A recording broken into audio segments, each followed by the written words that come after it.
Halo, apa kabar? Saatnya Anda menyimak berita Semarang bersama saya Freddy Cahya. Sejumlah berita menarik akan kami sajikan untuk Anda. Berikut 3 berita utama hari ini. Pembunuh ASN Iwan Budi Prasetyo diyakini sebagai orang terlatih karena pemilihan lokasi yang terbatas diakses dan sulit dapat sinyal komunikasi.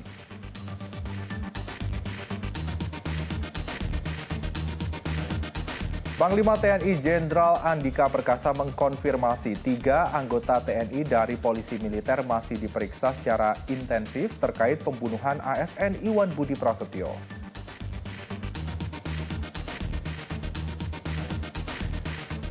Setelah di Blora, kasus pemotongan BLT dana desa lagi-lagi terbongkar di Kabupaten Grobogan.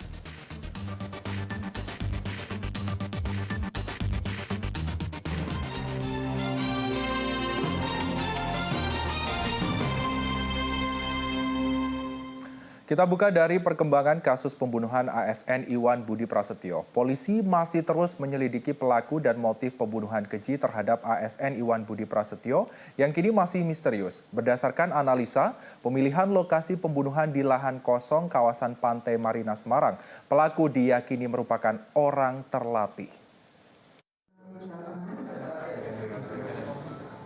Lebih dari sebulan pasca jasad ASN Iwan Budi Prasetyo ditemukan dalam kondisi terbakar bersama sepeda motornya di kawasan Pantai Marina Semarang, pelaku dan motif sejauh ini masih gelap. Namun demikian, polisi gabungan Polda Jateng, Polrestabes Semarang dibantu Bareskrim Mabes Polri terus bekerja keras. Berdasarkan hasil gelar perkara dan analisa kasus, polisi meyakini pelaku adalah orang terlatih. Keyakinan ditandai pemilihan lokasi pembunuhan oleh pelaku. Pelaku dipercaya memilih kawasan Pantai Marina sebagai lokasi pembunuhan dengan pertimbangan matang. Di antaranya, akses masuk lokasi terbatas dan terdapat sejumlah titik blank spot. Dari hasil gelar perkara, diduga yang bersangkutan pertama sudah mengetahui situasi di sekitar marina tersebut. Karena memang di situ hanya ada beberapa lokasi pintu masuk dijaga oleh portal. Kemudian di sana juga ada blank spot gitu kan. Artinya yang bersangkutan cukup terlatih, cukup mengetahui lokasi, kemudian juga cukup terlatih.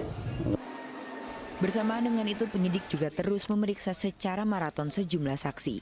Tim gabungan bersama Pusat Laboratorium Forensik telah melakukan tes kebohongan terhadap sejumlah saksi. Salah satu saksi telah menjalani tes kebohongan berinisial AG. Tes kebohongan juga akan dilakukan terhadap saksi lain. Jenazah ASN Iwan Budi Prasetyo ditemukan tewas terbakar bersama sepeda motornya di kawasan Pantai Marina Semarang 8 September lalu.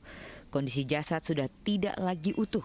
Sejumlah organ tubuh hilang, bahkan bagian kepala korban hingga kini belum ditemukan. Polisi hanya menemukan tanda pengenal atas nama korban serta ponsel korban di sekitar lokasi.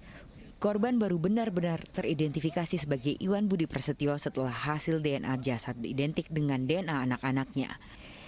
Iwan Budi Prasetyo dilaporkan hilang sejak 24 Agustus saat berangkat kerja ke kantor Bapenda Kota Semarang. Iwan dibunuh hanya sehari sebelum diperiksa Polda Jawa Tengah sebagai saksi kasus dugaan korupsi pengalian aset dari pihak swasta ke pemerintah Kota Semarang. Agus Hermanto melaporkan dari Kota Semarang.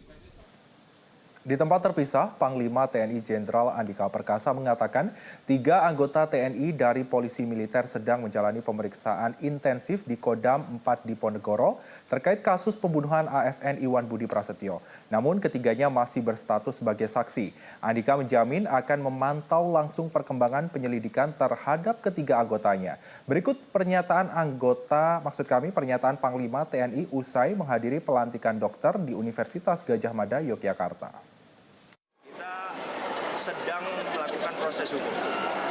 Jadi memang itu kan informasi yang di-sharing berdasarkan penyidikan yang dilakukan oleh Polda dan kami sekarang sedang melakukan proses terus. Kami memeriksa 3 sejauh ini. Dari kesatuannya dari apa? Ada dari Polisi Militer. Ya, itu betul. Menindaklanjuti pernyataan Panglima TNI, Polisi Militer Kodam 4 Diponegoro menggelar keterangan pers terkait perkembangan dugaan keterlibatan anggota polisi militer dalam kasus pembunuhan keji terhadap ASN Iwan Budi Prasetyo. Dalam keterangan pers, Kamis siang, Komandan Polisi Militer Kodam 4 Diponegoro, Kolonel TNI Rinoso, membenarkan ada anggotanya yang masih diperiksa intensif terkait dugaan keterlibatan dalam kasus pembunuhan ASN Iwan Budi Prasetyo. Kolonel Rinoso juga meluruskan pernyataan Panglima bila yang diperiksa bukan 3 orang melainkan 2 anggota TNI. Kedua anggota itu adalah perwira berinisial AG dan bintara berinisial HR yang sehari-hari berdinas di Pomdam 4 Diponegoro. Namun saat ini status kedua anggota TNI itu masih sebagai saksi. Berdasarkan pemeriksaan sementara, belum ditemukan bukti permulaan yang cukup terkait keterlibatan mereka dalam kasus pembunuhan itu.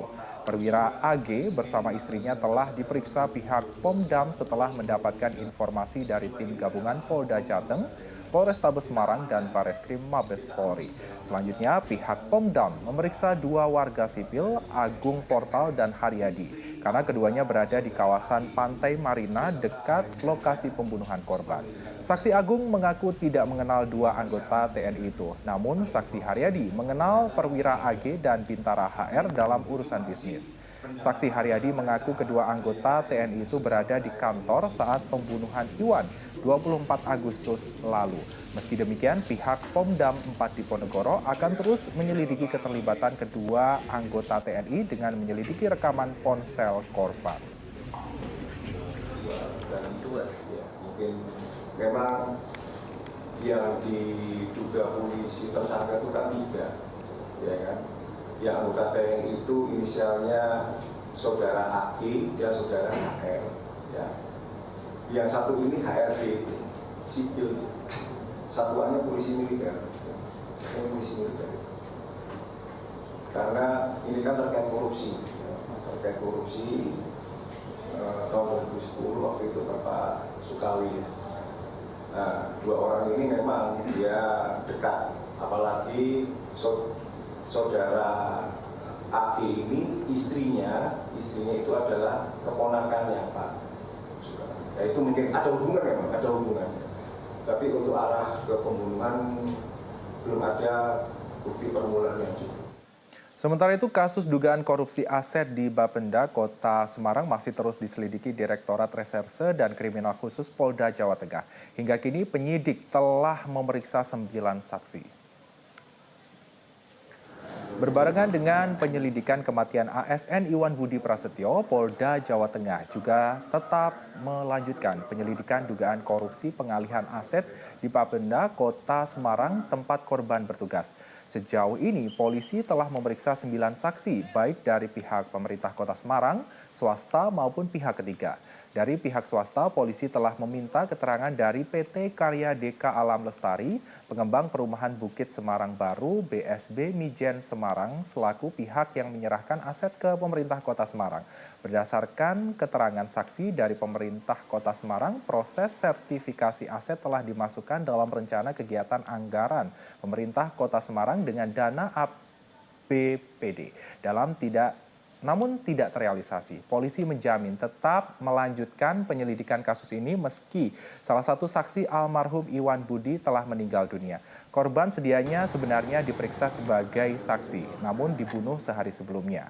Atas fakta ini muncul dugaan motif korban dibunuh terkait kasus korupsi aset ini.